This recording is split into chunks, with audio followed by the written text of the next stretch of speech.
হঠাৎ করে প্ল্যান হলো এসপ্ল্যানেড যাব, কারণ আমরা কোনোদিন এসপ্ল্যানেড শপিং করতে যাইনি। তো মনে হলো এসপ্ল্যানেড যাব, তো যেমন ভাবা তেমন কাজ। তো চলে গেলাম দমদম থেকে মেট্রো ধরে এসপ্ল্যানেড স্টেশনে।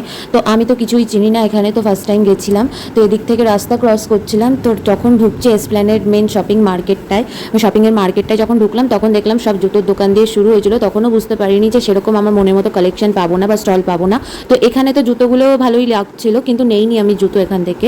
তো এখানে অনেক শুজের কালেকশন ছিল, এখানে অনেক ব্যাগসের কালেকশন ছিল, কিন্তু মেনলি আমি এখানে হচ্ছে জামা কাপড় কেনার জন্যই গেছিলাম। কিন্তু এখানে সব কুর্তি ছিল। তো তারপরে কিছু না পেয়ে ভিমার্ট থেকে এই ক্র্যাক্স আর এই ডোনাট কেকটা কিনলাম। তারপরে এখান থেকে সব ভিমার্টে ঢুকেছিলাম যেহেতু, তো ভিমার্ট থেকে এইগুলো নিয়ে এলাম। তারপরে ফার্স্ট টাইম আজকে পাউভাজি খেলাম।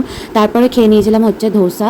তো এই দোকানটার ধোসা আর পাউভাজি দুটোই দারুণ খেতে ছিল। তারপরে একটু ইয়াররিংস শপিং করলাম। তো এখান থেকে আমরা জামা কাপড় কিনতে গেছিলাম, কিন্তু আমাদের মনের মতো সেরকম কালেকশন পাইনি। তো এখানে ভুল করে আমরা হাওড়া মেট্রোয় উঠতে যাচ্ছিলাম। তো তারপরে মিল্কি বার খেয়ে নিয়েছিলাম বাড়ি এসে। আর অনেক দিন পর আজকে আমি সিমুই খেলাম। So that's it. ভিডিওটা ভালো লাগলে অবশ্যই লাইক শেয়ার সাবস্ক্রাইব করে দিও। Thanks for watching.